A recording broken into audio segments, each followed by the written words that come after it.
झारखंड विधानसभा चुनाव को लेकर सियासी सरगर्मी तेज है। दोनों गठबंधन पूरी तरह से चुनाव प्रचार में जुटे हुए हैं। इस चुनाव प्रचार में अब रूठने मनाने का खेल भी चल रहा है।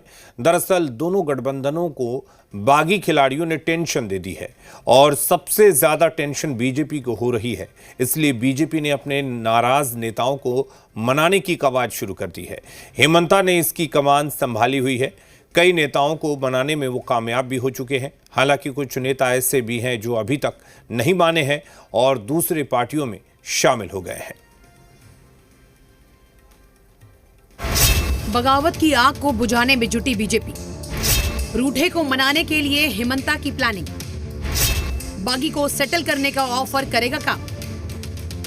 ये मुलाकात बीजेपी के लिए अहम है क्योंकि नाला सीट से सत्यानंद झा ने बगावत का झंडा बुलंद कर रखा है, जो बीजेपी की राह में बड़ा रोड़ा है। और इस रोड़े को हटाने के लिए कमर कसे हुए हैं हेमंत बिस्वा शर्मा। सत्यानंद झा से मिले तो जरूर, लेकिन भरोसा वैसा नहीं मिला जिसकी उम्मीद थी। झा जी को हम सरकार बनने से या केंद्र सरकार में जहां में भी हूँ, अच्छा सम्मानित पोस्ट भी हम लोग रखूंगा। अभी उन्होंने बात रखा है तो अपने मित्र बंधुओं से, कार्यकर्ताओं से, परिवार के लोगों से बात करने के पश्चात ही हम अपना बात बता पाएंगे आपको। बागियों को बीजेपी ऑफर दे रही है। रांची नहीं तो दिल्ली, कहीं ना कहीं सेट कर दिया जाएगा।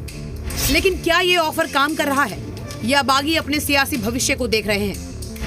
पूर्व सांसद रविंद्र राय नाराज चल रहे थे। बीजेपी ने उन्हें कार्यकारी प्रदेश अध्यक्ष बना दिया।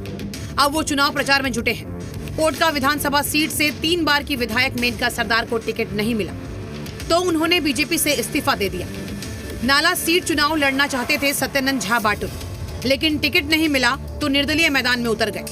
गुमला सीट से मिसिर कुजूर को टिकट नहीं मिला तो उन्होंने निर्दलीय पर्चा भर दिया। उनके अलावा झारखंड बीजेपी के अनुसूचित जनजाति मोर्चा के उपाध्यक्ष कमलेश राम ने कांके विधानसभा सीट से टिकट नहीं मिलने से नाराज होकर निर्दलीय नामांकन पर्चा दाखिल कर दिया।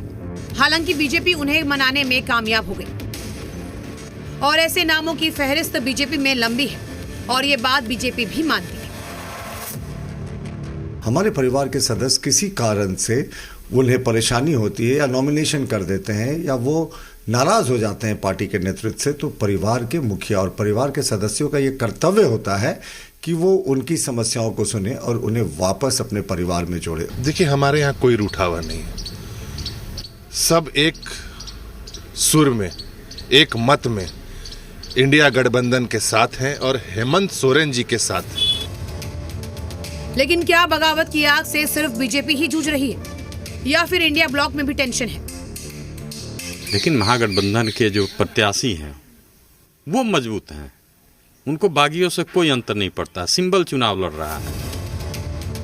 इंडिया ब्लॉक को अपने सिंबल पर जीत का यकीन है तो बीजेपी बागियों को शांत करने में जुटी है।